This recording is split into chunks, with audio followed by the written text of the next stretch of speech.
Recording studio Holi पाकर। नया नया लई कौन से करतिया प्यार ई बेकार बिया रे।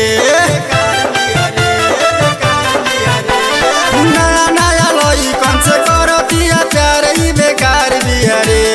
नया नया लई कौन से करतिया प्यार ई बेकार बिया रे। हाँ बेकार बिया रे।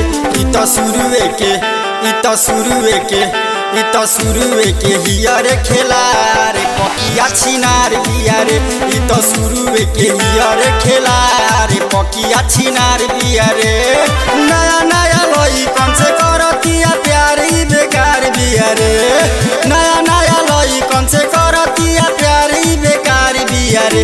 हाँ बेकार बिया रे। ई तो शुरुए के हिया रे खेला रे पकिया छिनार बिया रे। ई तो शुरुए के हिया रे खेला रे पकिया छिनार बिया रे।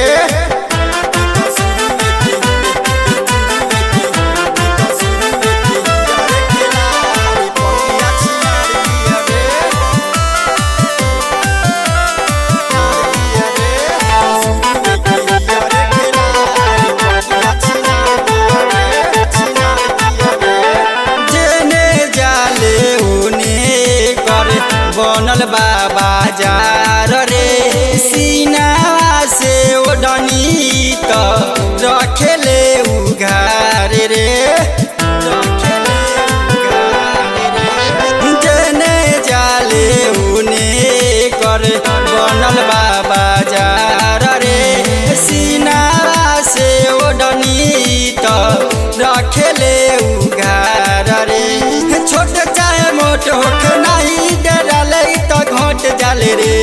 छोट चाहे मोट होख नहीं डराले तो घोट जाले रे। हाँ हाँ घोट जाले रे। ई तो शुरुए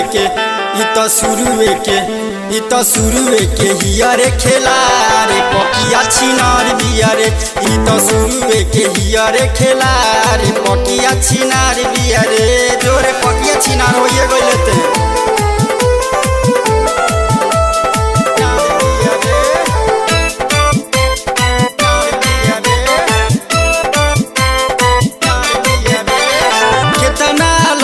के रखले बिया सेब के नंबर पता नइखे के करा संगे होइए कर सुएंबर।